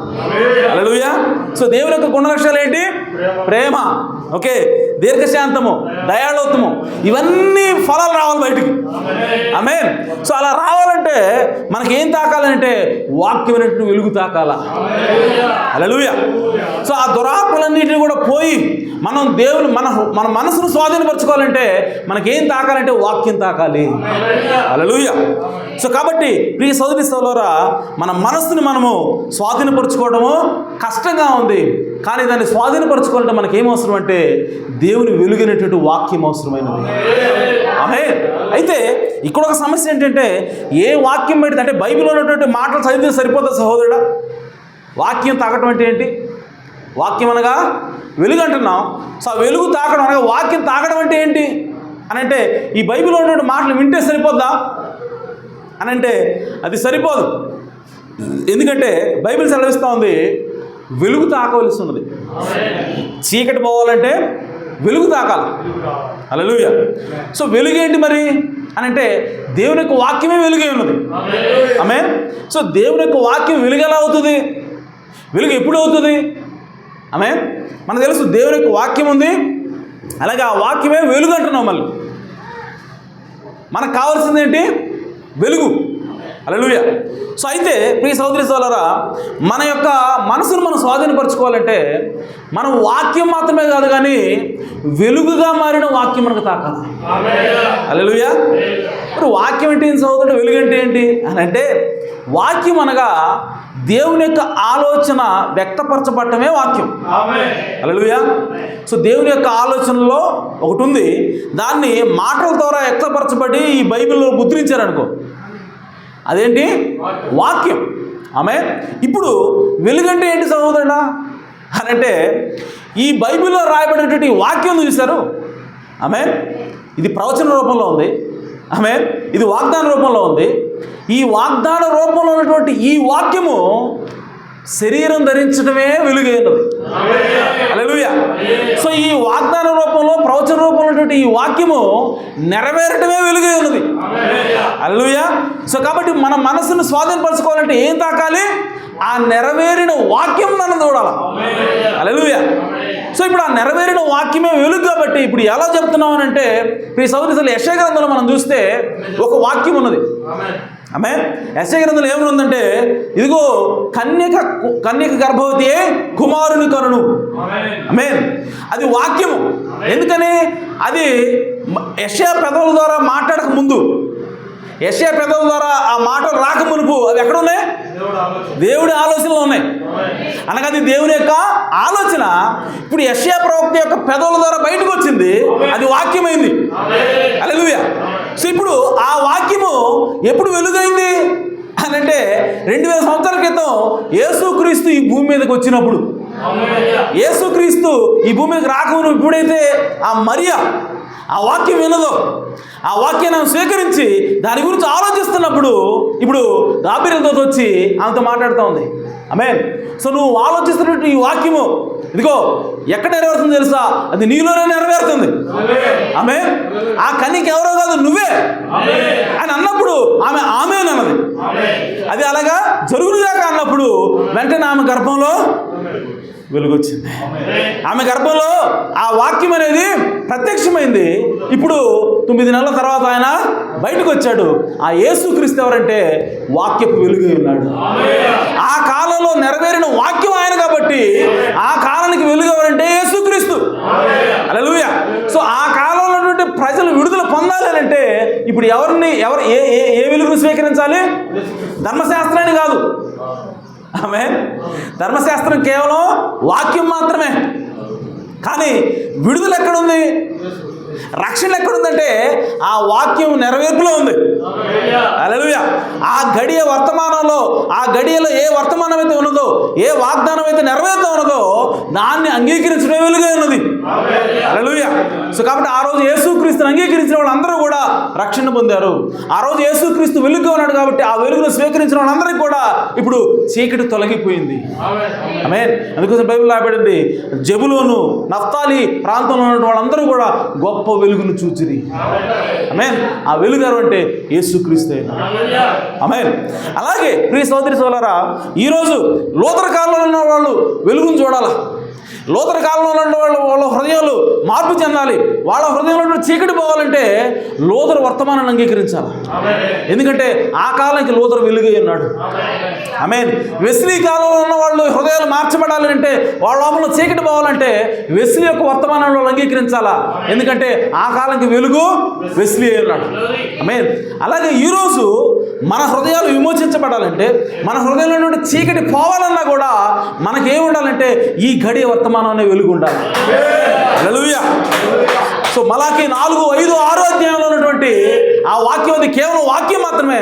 కానీ 1909వ సంవత్సరంలో విలియం మ్యారమన్ గారు ఎప్పుడైతే రంగం మీదకి వచ్చాడో ఆయన ఆ వాక్యపు నెరవేర్పోయి ఉన్నాడు. ఆమేన్.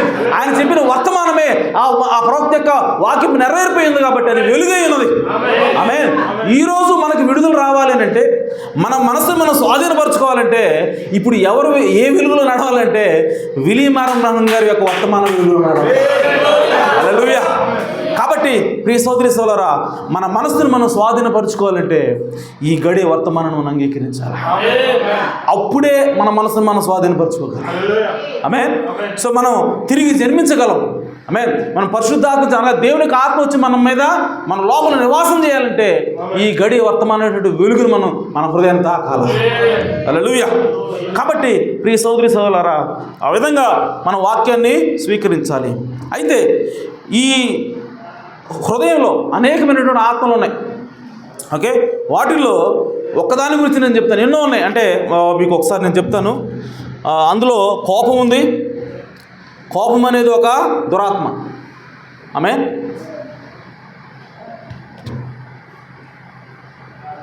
అంటే ఎన్ని రకాల ఆత్మలు లోపలికి వస్తాయి చూడండి.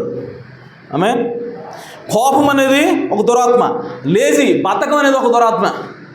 ఆమేన్. ఆ తర్వాత బిట్టర్, చేదు, సో వాళ్ళు ఎప్పుడు చూసినా సరే నెగిటివ్గా ఆలోచిస్తూ ఉంటారు.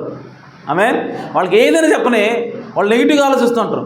అమ్మో వీడు నా మీద పగతో చెబుతున్నాడు ఈ మాటలు, వీడికి నేనంటే ఇష్టం లేదు అని ఎప్పుడు నెగిటివ్గా ఆలోచిస్తారు. బిట్టర్. ఆ తర్వాత ఎన్వి అంటే అసూయ. ఆ తర్వాత స్ట్రైఫ్ బాధ, ఎప్పుడు చూసినా బాధలో ఉంటాడు. అదొక దెయ్యం. అబద్ధాలు ఆడటం ఇదొక దెయ్యం. అలాగే లస్ట్, చూపు, చెడ్డ చూపు, అదొక దెయ్యం. ఫియర్, భయం, అదొక దెయ్యం. ప్రతిదానికి భయమే. మనం అది చేస్తే నష్టం వస్తుందేమో, ఇది చేస్తే నష్టం వస్తుందేమో, సో అక్కడికి వెళ్తే ఏమవుతుంది, ఎక్కడికి వెళ్తే ఏమవుతుంది, ఈ విధంగా దేవుని పని చేయడానికి ప్రతిసారి కూడా భయపడతా ఉన్నాం అంటే అదేంటి, అదొక దెయ్యం. ప్రౌడ్, గర్వం, ఇదొక దెయ్యం. అలాగే విగ్రహారాధన, అదొక దెయ్యం. బోస్టింగ్, వాడి గురించి వాడు ఎప్పుడు గొప్పగా చెప్పుకుంటాడు అనమాట. ఎప్పుడు చూసినా వాడు పొగుడుకోవడానికే చెబుతూ ఉంటాడు, ఏదైనా చెప్పని. అందులో ఏముంటుందంటే వాడు గొప్ప, అదే కనపడుతూ ఉంటుంది. అదొక దెయ్యం. హల్లెలూయా. అలాగే విగ్రహారాధన, అదొక దెయ్యం. అలాగే కోపం, అదొక దెయ్యం. ఇవన్నీ ఎక్కడున్నాయి? మన మనసులో ఉన్నాయి. సో మన మనసులోకి ఎలా వచ్చాయి? మనం అంగీకరించే వాటిని మనం ఆహ్వానించాం. అయితే వీటిలో ఒకదాని గురించి నేను చెప్తాను, కోపం. హల్లెలూయా. సో కోపం అనేటువంటి దెయ్యం మనకుందనుకోండి, అదేం చేస్తుందంటే మనల్ని దేవుని యొక్క రాజ్యానికి దూరం చేస్తుంది. ఎందుకంటే బైబిల్ రాయబడింది, కోపపడుడి కానీ పాపం చేయొద్దు. కోపపడుడు కానీ పాపం చేయొద్దు. నీ కోపం ఎప్పటి వరకు నుంచి ఉండాలి? సూర్యాస్తమయం వరకే ఉండాలి. అంటే ఏదైనా పిల్లోడు తప్పు చేశాడు, ఎందుకంటే చేస్తున్నావు ఎదవా అని చెప్పి మనం కోపడవచ్చు. కానీ దాన్ని నువ్వు నెక్స్ట్ డే వరకు కొనసాగించావా? సో వాడు అట్లా చేసాడండి ఆ రోజు నిన్న అని చెప్పి నెక్స్ట్ డే కూడా దాని గురించి మాట్లాడుతున్నావు అనుకో, కోపంగా ఉన్నావు అనుకో, నువ్వు పాపం చేస్తున్నావు. లేదు, నీ పట్ల ఎవడైనా ఒక తప్పు చేశాడు, నీ కోపం వచ్చింది, కానీ ఆ కోపము నెక్స్ట్ డే వరకు, లేదంటే 10 రోజుల వరకు, లేదంటే సంవత్సరాల తరబడి ఉండకూడదు వీళ్ళు. సో దాన్ని మనం పట్టుకొని ఉంచుతున్నాం. అంటే కారణం ఏంటి? ఎందుకు కోపాన్ని మనం పట్టుకొని ఉంచుతున్నాం? అసలు కోపం అంటే ఏంటి అని అంటే, ప్రియ సోదరి సోదరా, ఆ కోపం ఏమవుతుందంటే కక్షగా మారుతుంది. ఆ కోపము మనం పట్టుకుని ఉన్నప్పుడు అది పగగా మారుతుంది. ఆ కోపాన్ని మనం పట్టుకున్నప్పుడు అది ద్వేషంగా మారుతుంది. సో ఈ కక్ష, పగ, ద్వేషం ఎప్పుడు వస్తాయనంటే మన పట్ల తప్పు చేసినటువంటి ఒక వ్యక్తిని క్షమించకపోవడం వల్ల వస్తుంది. హల్లెలూయా. అర్థమవుతుందన్నమాట. ఒక వ్యక్తి మీద మన కోపము 10 రోజులు కోపం ఉన్నాం, నెల రోజులు కోపంగా ఉన్నాం అంటే అర్థం ఏంటి? ఆ వ్యక్తి ఏదో చేశాడు, ఆ వ్యక్తి చేసిందని నువ్వు క్షమించలేకపోతున్నావు. అదే కోపం. హల్లెలూయా. అలా క్షమించకపోవడమే తప్పు. అలా క్షమించినప్పుడే ఆ దయ్యం నీ లోపలికి వస్తుంది. లేదు, క్షమించేసావు, ఆ రోజే నువ్వు తప్పు చేసావు, తిట్టావు, నువ్వు గద్దించావు, దాన్ని వదిలేసావా, ఇక దెయ్యం నీ లోపలికి రాదు. అలా కాకుండా నువ్వు దాన్ని అలా పట్టుకొని ఉంటే నీ లోపలికి వస్తాడు. వచ్చి అది పగగా మారుతుంది, కక్షగా మారుతుంది. ఆ కక్షగా మారితే ఏందంట, వచ్చిందండి వాడు నా పట్ల చేసిన తప్పు మామూలుది కాదు. అలాంటప్పుడు నేను ఎందుకు క్షమించాలండి అని మనము అనొచ్చు. కానీ ప్రియ సోదరి సోదరులారా, మన పట్ల తప్పు చేస్తే వాళ్ళ మీద వాళ్ళని ఉండడానికి మనకు హక్కు లేదండి. ఎందుకు అని అంటే బైబిల్ చెప్తా ఉంది, నీ సహోదరుణ్ణి నువ్వు క్షమించాలి అని చెప్తా ఉంది. హల్లెలూయా. దేవుడు క్షమించు అని చెప్పిన తర్వాత నేను క్షమించను అంటున్నావు అంటే అర్థం ఏంటి? అదే పాపం. సో నువ్వు కోపడుతున్నావు, నీలో ఇంకా పగ ఉంది, లేదంటే ద్వేషం ఉందంటే అర్థం ఏంటి? నువ్వు క్షమించట్లేదు అంటే నువ్వు దేవుని యొక్క వాక్యానికి వ్యతిరేకంగా జీవిస్తున్నావు. సో కాబట్టి మనం కోపపడేందుకు మనకి ఎటువంటి అధికారము లేదు. ఎఫెసీయులకు రాసిన పత్రిక 4వ అధ్యాయం 26వ వచనంలో ఈ మాటలు ఉంటాయి. ఒకసారి తీయండి.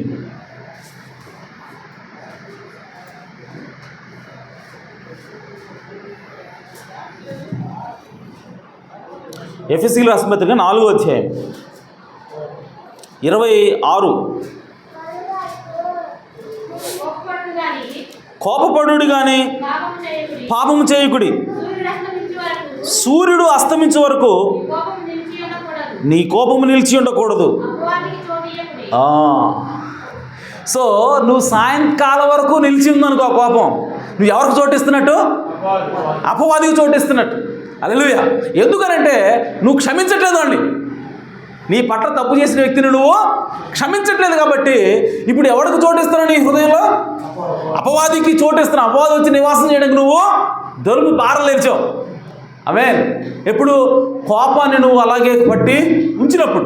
ఆమేన్. సో కాబట్టి అదేం చేస్తూ ఉందంటే అపవాది వచ్చి నీళ్ళు నివాసం చేస్తూ ఉంది. కాబట్టి పరిశుద్ధాత్మ వచ్చి నీళ్ళు నివాసం చేయడానికి ఇక్కడ వీలు లేకుండా చేస్తూ ఉంది.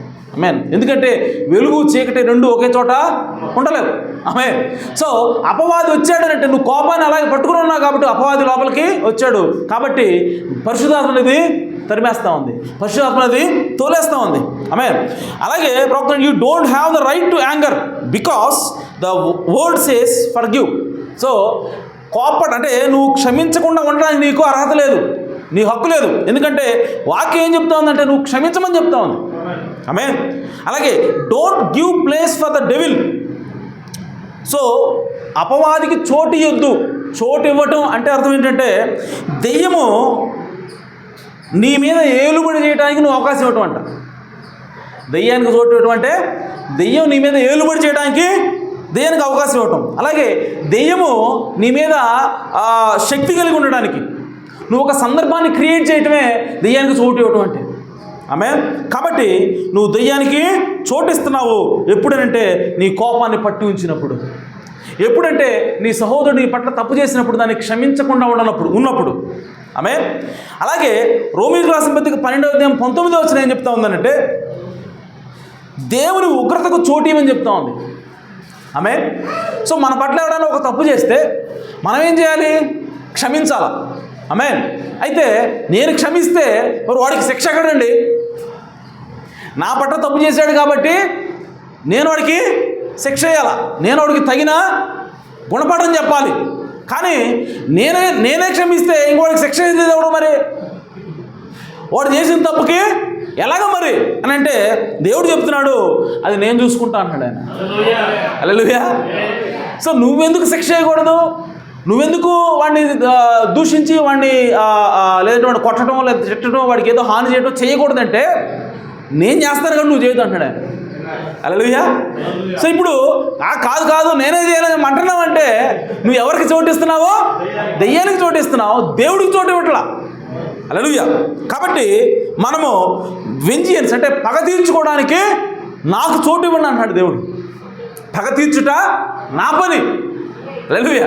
కాబట్టి మరి మన పని ఏంది? క్షమించటం. హల్లెలూయా. ఎవడైనా సరే ఎంత పెద్ద తప్పు అయినా చేయని మనం ఏం చేయాలి? మన పని ఏంది? క్షమించడమే.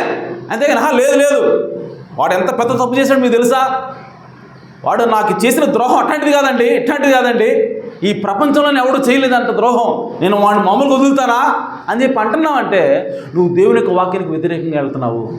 హల్లెలూయా. సో కాబట్టి దెయ్యానికి నువ్వు నీ ఆత్మలో చోటిస్తూ ఉన్నావు. ఆమేన్. అలాగే కీర్తన గ్రంథం 106, 32, 33 అంటే కోపం అనేది ఎంత పనిచేస్తూ ఉందో మీరు చూడండి. చిన్న విషయమే కదా కోపపడటం, లేదంటే ఎవడన్నా ఒక తప్పు చేస్తే మనం వాడిని క్షమించకుండా వాడితో మాట్లాడకుండా ఆమేన్. సో వాడితో అట్లా అంటిముట్టనట్టుగా ఉండటం పెద్ద తప్పేం కాదు అనుకుంటున్నాం మనం. ఓకే. కానీ అది ఎంత మన పట్ల ఎంత ఘోరమైన కార్యం చేస్తుందో ఒకసారి చూడండి. ఓకే. మెరీబా జలముల యొద్ద వారు ఆయనకు కోపం పుట్టి. వారెవరు?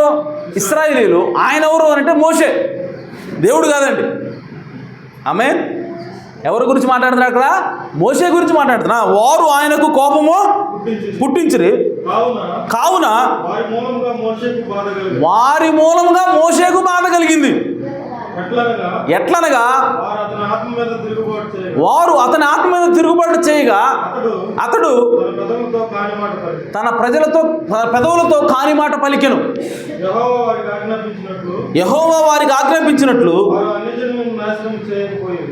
వారు ఓకే చాలు. ఇప్పుడు మోషే ఒకసారి వెనక్కి చదువు తమ్ముడు. మెరీబా జలముల యుద్ధ ఆయనకు కోపం పుట్టించారు, కావున వారి మూలంగా మోషేకి బాధ కలిగిందంట. ఏంటా బాధ? ఒక్క నిమిషం ఆగండి. మోషేకి బాధ కలిగిందని రాశారు. ఓకే, ఏంటా బాధ? బాధ అంటే వాళ్ళు బాధ పెట్టినట్టు బాధపడ్డాడు మానసికంగా బాధపడ్డామని కాదు. ఆయనకు ఒక నష్టం జరిగింది, అక్కడ ఆయనకు ఒక బాధ కలిగింది, ఒక నష్టం అనేది జరిగింది. ఏంటా నష్టం అని అంటే వాగ్దాన భూమికి వెళ్లకుండా ఆగిపోయాడు. హల్లెలూయా. కోపం పుట్టించింది ఎవరు? ప్రజలు. కానీ వాగ్దానానికి పోకుండా ఆగిపోయింది ఎవరు? మోషే. హల్లెలూయా. సో ఎందుకు? కారణం ఏంటంటే కోపం.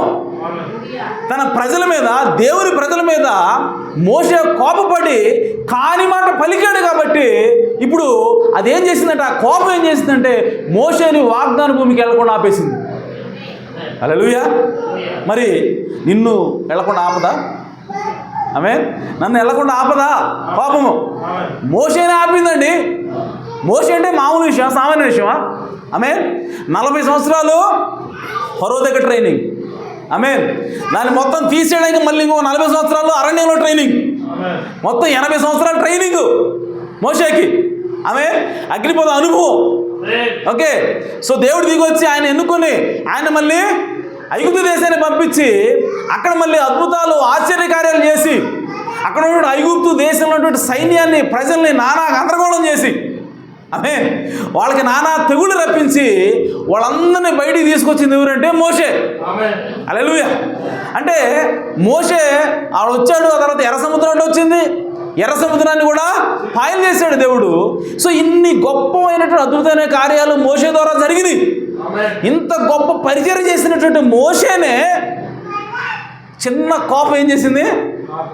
వాగ్దానం తీసుకుపోతుంది ఎవరు? మోషేనే. తీసుకుపోయేవాడు బాలేదు, కానీ ఎవరినైతే తీసుకుపోతున్నారో వాళ్ళు పోయారు. చూడండి ఎంత ఘోరమైనటువంటి కార్యమో. ఒకసారి ఆలోచించండి. మోషే ఆగిపోవడం అంటే చిన్న మాట, మామూలు చదవడానికి చిన్న మాటే, కానీ అది చిన్న విషయం కాదు. హల్లెలూయా. సో అంతటి మోషేని ఆపింది ఎవరంటే కోపం. మరి ఈరోజు మనం పరలోకం బాగుండా అది అడ్డుకోదా? అడ్డుకుంటాం. కాబట్టి కోపం అనేది మనకి పనికిరాదు. హల్లెలూయా. అది మోషేని అడ్డుకుంది కాబట్టి మనల్ని కూడా అడ్డుకుంటుంది. కాబట్టి మనం ఏం చేయాలంటే, ప్రియ సోదరి సోదరులారా, మనం కోపం మనం మనసులో మన తప్పు చేసినప్పుడు ఎవరైనా సరే మన పట్ల దాన్ని మనం మనసులో ఉంచుకోకుండా దాన్ని క్షమించాలా, దేవుడికి అప్పచెప్పాలా. హల్లెలూయా. సో ఆ విధంగా అప్పచెప్పినప్పుడు మనం ఏం చేస్తున్నామంటే మనము దేవుని యొక్క మార్గంలో నడుస్తూ ఉన్నాం, దేవునికి చోటిస్తున్నాం. అలా అప్పచెప్పకుండా మనం మనసులో పెట్టుకున్నామంటే మనం ఎవరికి చోటిస్తున్నాం అంటే అపవాదికి చోటిస్తున్నాం. హల్లెలూయా. ఇంకో విషయం ఏంటంటే, ఇంకా give value to the promised land, not to the provoking. మోషే ఎందుకు వాగ్దాన భూమికి పోలేదు అని అంటే, ఇప్పుడు ఒక పక్క వాళ్ళు కోపం రేపుతున్నారు, ఓకే, ఇంకో పక్క వాగ్దాన భూమికి ప్రయాణంలో ఉన్నాడు ఆయన. సో ఇప్పుడు ఆయన కోపడి కాని మాట పలికినప్పుడు ఇప్పుడు మోషే ఏం చేస్తూ ఉన్నాడంటే వాల్యూ దేనికి ఇస్తూ ఉన్నాడంటే వాగ్దాన భూమికి కాకుండా వాళ్ళ యొక్క మాటకి వాల్యూ ఇస్తూ ఉన్నాడు. ఎందుకు వాగ్దాన భూమి పోలేదు? ఆయన వాల్యూ ఎవరికి ఇచ్చాడు? వాళ్ళ మాటలకి వాల్యూ ఇచ్చి వాళ్ళ మీద కోపడుతున్నాడు ఆయన. అంతేగాని తన ముందు ఎంత మహిమకరమైనటువంటి దేశం ఉందో, తన ముందు ఎంత మహిమకరమైనటువంటి వాగ్దాన భూమి ఉందో దాని మీద ఆయన దృష్టి పెట్టకుండా వాళ్ళ యొక్క మాటల మీద ఆయన దృష్టి పెడుతున్నాడు. హల్లెలూయా. వాళ్ళని పట్టించుకుంటున్నాడు, దీన్ని వదిలేశాడు ఆయన ఒక క్షణం కోపం వల్ల. కాబట్టే ఆ వాగ్దాన భూమికి వెళ్ళలేదు. అలాగే ఈరోజు మనం చర్చికి వస్తున్నాం, మనం కూడా పరలోకానికి ప్రయాణంలో ఉన్నాం. సో ప్రతిరోజు కూడా వాక్యం వింటున్నాం, సో ప్రతి ఆదివారం కూడా వాక్యం వింటున్నాం. సో ఆ విధంగా దేవుని చేత మనం నడిపించబడుతున్నాం. ఈలోపు మన సహోదరుడు వచ్చి మన మీద ఏదో పితరులు చెప్పాడు, మనకేదో ద్రోహం చేశాడు, మనకేదో అన్యాయం చేశాడు. ఇప్పుడు ఈ ప్రయాణం వదిలేస్తున్నాం మనం. ఇంకా మనం ఎక్కడ పోతున్నాం, ఓకే, అది ఎంత మహిమకరమైంది, సో అది కదా ఇంపార్టెంట్ అది మనం అనుకోవట్లా. ముందు వీడి సంగతి చూడాలా. హల్లెలూయా. వీడు నన్ను అంటాడా, నేనంటే ఏమనుకున్నాడు వాడు అని చెప్పి ఇటు తిరిగి ఫుల్ ఫోకస్ తింటే పెడుతున్నాం. అంటే మనం ఏం చేస్తా ఉన్నాం అంటే దేవుని యొక్క పరలోకానికంటే కూడా వీడికి ఎక్కువ ఇంపార్టెన్స్ ఇస్తున్నాం. మన పరలోకానికంటే కూడా మన పగకి ఎక్కువ ఇంపార్టెన్స్ ఇస్తున్నాం. ఆమె పగ తీర్చుకోవడానికి ఎక్కువ ఇంపార్టెన్స్ ఇస్తున్నాం. కాబట్టి మనం దాన్ని కోల్పోతా ఉన్నాం. కాబట్టి ప్రియ సోదరి సోదరులారా, కోపపడుడు కానీ మీరు పాపము చేయకుడి. ఆమేన్.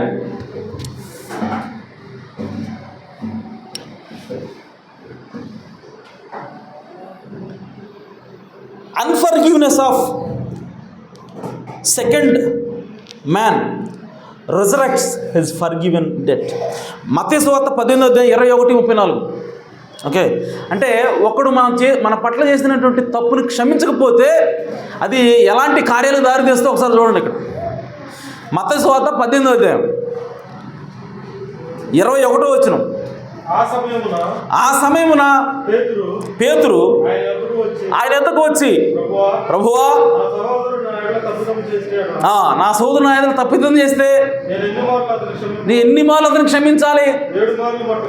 చూడండి, పేతురు ఏమంటున్నాడంటే, పేతురుకు వచ్చిన డౌట్ ఏంటంటే, ఒకడు నా పట్ల తప్పిదం చేస్తే వాడిని క్షమించాలా వద్దా?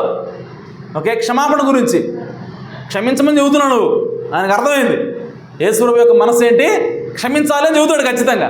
సో ఇప్పుడు పేతురు అంటున్నాడు, ఎన్నిసార్లు క్షమించాలి? ఆమె అంటే ఆ క్షమాపణకు ఒక లిమిట్ ఉంటుంది కదా. ఆ లిమిట్ ఏంది? ఓకే, సో దానికి ఒక హద్దు అనేది ఉంటుంది కదా క్షమించడానికి కూడా. ఓకే, మరి ఆ హద్దు ఏంటి అని చెప్పి ఆయన ఇంకేమైనా పెద్ద నెంబర్ చెబుతాడని చెప్పి ఈయన ముందే 7 సార్లా అంటాడు. ఆమె అప్పుడు యేసు తెలియగా ఉన్నాడు, ఆయన నంబరే తీసుకొని ఆమె అవును 70 × 7 సార్లు అన్నాడు ఆయన. హల్లెలూయా. నువ్వు 7 సార్లు అన్నావు కదా, దానికి ఒక 70తో హెచ్చయ్యేదాన్ని. ఆమె అన్నిసార్లు అన్నాడు ఆయన. ఆమె సో అంటే 490 సార్లు. అంటే ఎన్నిసార్లు అయినా సరే నువ్వు దీర్ఘశాంతంతో నీ సహోదరుడి పట్ల ఉండాలన్నది యేసు ప్రభు యొక్క ఉద్దేశం. ఆమె చదవండి. అడిగాను. అందుకు యేసు అతనితో ఇట్లా, నేను 7 మార్లు మట్టికే కాదు, 77 మార్లు, అంటే 70 × 7. ఓకే, కావున ఇప్పుడు చూడండి, పరలోక రాజ్యము ఒక రాజును పోలి ఉంది. అంటే పరలోక రాజ్యం అనేది ఇప్పుడు దానికి అంటే క్షమించడానికి పరలోక రాజ్యానికి ఆయన కనెక్షన్ తీసుకొస్తున్నాడు ఇప్పుడు యేసు ప్రభు. ఆమె ఉపమానం ద్వారా. ఆ ఉపమానం ఏం చెప్తున్నాడు? మొదలుపెట్టినప్పుడు 10,000 తలాంతులు ఎంత ఇవ్వాలి ఆయనకి? ఆ రాజుకి ఒకడు 10,000 ఇవ్వాలంట. ఓకే,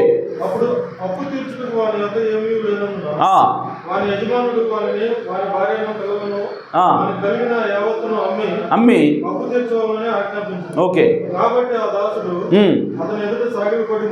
మొక్కి ఓర్చుకును. ఓకే, కనికరపడి వాడిని విడిచిపెట్టి వాడు 10,000 అప్పు క్షమించాడు. అంటే నువ్వు కట్టాల్సిన అవసరం లేదురా పో అన్నాడు. ఓకే, ఈ స్టోరీ మనకు తెలుసు. ఆ తర్వాత వీడికి ఇంకొకటి అప్పు ఉన్నాడు. ఆమె ఈ 10,000 ఇంకొకటి ఇవ్వాలి కదా, అప్పున్నాడు కదా, వీడికి ఇంకొకటి అప్పు ఉన్నాడంట. వాడెంత? 100 రూపాయలు. ఆమె ఎంత ఉన్నాడు? 100 రూపాయలు అప్పు ఉన్నాడు. ఇప్పుడు వీడు పోయి ఆమె ఆ 100 రూపాయలు అప్పు ఉన్నాడు, రే నా అప్పు నాకు ఇవ్వరా అన్నాడు. అని అంటే, అయ్యా నా దగ్గర ప్రస్తుతానికి లేవు, ఏంటి నాకు కొంత సమయం అయ్యా నేను తీరుస్తా అని చెప్పి వాడంటే, ఎట్టా నేను ఊరుకుంటాను, 100 రూపాయలు రావి, రూపాయి కాదు 2 రూపాయలు కాదు 100 రూపాయలు అవి, కాబట్టి నువ్వు కట్టాల్సిందే, లేదంటే నీ ఇంట్లో వాళ్ళందరూ తీసుకుపోతాను అన్నాడు. ఆమె నిన్ను జైలు వేస్తాను, కేసు పెడతాను నీ మీద అని చెప్పి నాన్న గందరగోళం చేస్తున్నాడు. వాడే మధ్యలో ఆడుతున్నాడు, వీడే ఒప్పుకోట్ల. ఆమె ఆ టైంలో ఈ రాజు వచ్చాడు.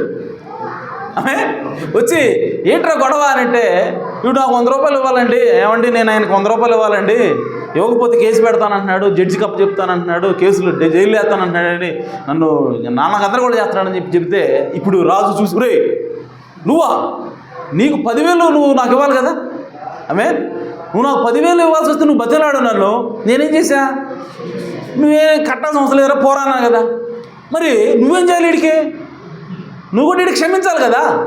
ఆమె నువ్వు 10,000 క్షమిస్తేనే ఏంటి, నీకు 10,000 క్షమించాను, నువ్వు 100 రూపాయలు క్షమించలేవా? నువ్వు ఎట్లాంటి మనిషిరా అని చెప్పి ఇప్పుడు ఏమంటున్నాడు ఒకసారి చదవండి. 30 వచనం, అదేనా 30 వచనంలో ఉంటుంది అనుకున్నా తెలుసు. 32. అప్పుడు వాని యజమానుడు వాడిని పిలిపించి, చెడ్డదాసుడా, వేడుకుంటే గనుక క్షమించి తిని, ఆల్రెడీ క్షమించేశా, నేను నిన్ను కరుణించిన ప్రకారము నువ్వు వాడిని కూడా కరుణించాలి కదా, ఉండెను కదా అని వానితో చెప్పాను. అందుచేత వాని యజమానుడు కోప్పడి, ఇప్పుడు 10,000 డాలర్లు ఆల్రెడీ క్షమించాడు కదా, 10,000 రూపాయలు. ఇప్పుడు ఈ 100 రూపాయలు క్షమించనందుకు ఇప్పుడు ఆ 10,000 అప్పు కూడా మళ్ళీ తిరిగి వస్తుంది వాడికి. అంటే మనం ఏదైనా సరే మనం ఒకరి పట్ల, మన పట్ల ఎవరైనా తప్పు చేస్తే దాన్ని క్షమించలేదనుకో మనం, మన పట్ల దేవుడు క్షమించుంటాడు కదా తప్పులు, అవన్నీ కూడా మళ్ళీ బతుకుతాయి అంటారు. అర్థమైందా? సో మనం గనక మన పట్ల ఎవరైనా తప్పు చేస్తే మనం క్షమించాలి. నువ్వు అట్లా క్షమించలేదా, నీ పట్ల చేసిన, నువ్వు దేవుడి పట్ల చేసిన తప్పులన్నీ కూడా దేవుడు క్షమించాడు కదా, అవి మళ్ళా క్షమించడం కాదు, అవి తీర్పాట్లు కాదు, అవి మళ్ళీ లేస్తాయి అంట. హల్లెలూయా. ఎందుకు? నువ్వు క్షమించట్లేదు కాబట్టి. హల్లెలూయా. కాబట్టి క్షమించకపోతే అంత ప్రమాదం ఉన్నది. నువ్వు చేసిన పాపాలన్నీ మళ్ళీ నీ మీదకి వచ్చే ప్రమాదం ఉంది. కాబట్టి నువ్వు వాగ్దాన భూమికి అనగా పరలోకానికి చేరే అవకాశము మూసిపోయే అవకాశం ఉంది. కాబట్టి మనం ఏం చేయాలంటే ఖచ్చితంగా మన పట్ల చేసిన వాళ్ళని మనము క్షమించాలా. హల్లెలూయా. అలాగే ప్రియ సోదరి సోదరులారా, ఇంకా కింద చదివితే మనకేముంటుందంటే, ఆ చెడ్డదాసుని తీసుకెళ్ళి బాధించు వారికి అప్పచెప్పాడు అని ఉంటుంది అక్కడ. ఎవరికి అప్పచెప్పాడు? బాధించేవారికి. బాధించేవాళ్ళు, బైబిల్లో బాధించేవాడు ఎవడో? సాతానుడే. సో బాధించేవాడు ఎవడో? సాతాను. అలాగే ఈరోజు మనం కూడా మన పట్ల చేసినట్టు తప్పులు ఆ వ్యక్తులు మనం క్షమించకపోతే దేవుడు మనల్ని కూడా బాధించేవాడికి అప్పచెబుతాడు. సో బాధించేవాడు అనగా సాతానుకు అప్పచెప్పడానగా మనకు రోగాలకు అప్పచెప్తాడు దేవుడు. సో మన ఎదురుని క్షమించకపోవడం వల్ల మనకేమిస్తూ ఉంది? రోగాలు వస్తున్నాయి. బాధ వస్తూ ఉంది. ఎందుకంటే ప్రతి రోగం కూడా దెయ్యమని ప్రవక్తన్నాడు. సో అది ఎందుకోసం వస్తూ ఉంటుందంటే మనం సరి చేయడానికి.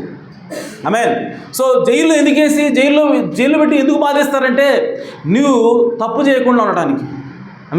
తిరిగి మరలా ఈ స్థలానికి నువ్వు రాకూడదని నిన్ను జైల్లో వేస్తారు. అలాగే దేవుడు మనల్ని సాతానుకు అప్పచెప్తాడు ఎప్పుడు మనం వేరే వాళ్ళని క్షమించకపోతే.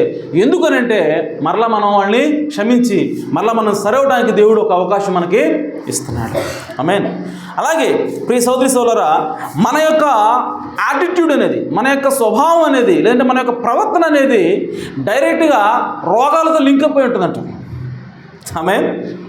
రోగాలతోటి లింక్ అయిపోయింది. అంటే మన యొక్క ప్రవర్తన బట్టి మనకు వచ్చే రోగాలు డిపెండ్ అయి ఉంటాయి. ఒక డాక్టర్ గారు ఉన్నారు, ఆయన రీసెర్చ్ చేశాడంట. అంటే మన యొక్క ప్రవర్తన బట్టి, మన యొక్క ప్రవర్తనకి మనకు వచ్చే రోగాలకి ఏమైనా సంబంధం ఉందా? ఆయన రీసెర్చ్ చేస్తే ఆయనకి సంబంధం ఉందని తేలిందంట. అందులో మనం ఏదైనా సరే ఒకళ్ళ మీద కక్ష పెట్టుకున్నాం అనుకో, ఎవరి మీద పగ పెట్టుకుని ఏమైనా క్షమించకుండా ఉన్నాం అనుకో చాలా కాలం, అదేం తీసుకొస్తుందంటే ఆర్థరైటిస్ తీసుకొస్తుంట. అనగా కీళ్ళ జబ్బు, నొప్పులు, కీళ్ళ నొప్పులు అంటారు చూసావా?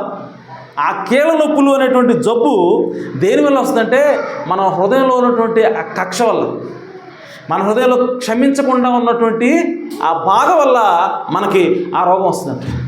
హల్లెలూయా. కాబట్టి ప్లీజ్ అలాగే హార్ట్ అటాక్లు కూడా. హార్ట్ అటాక్లు ఎందుకోసం వస్తాయంటే నువ్వు టెన్షన్ తీసుకోవటం వల్ల, అవిశ్వాసం వల్ల వస్తుంది, అపనమ్మకం వల్ల వస్తుంది. సో ఏదైనా సరే ఒక సంఘటన జరుగుతుంది అని అంటే మనం నెగిటివ్గా ఆలోచించడం వల్ల మనకి హార్ట్ అటాక్లు అనేవి వస్తాయి.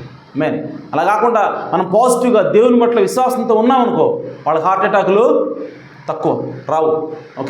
సో కాబట్టి మన యొక్క యాటిట్యూడ్కి, మన యొక్క ప్రవర్తనకి రోగాలకి అక్కడ సంబంధం ఉంటుంది. సో అలాగే we were made to live in an atmosphere of love and forgiveness.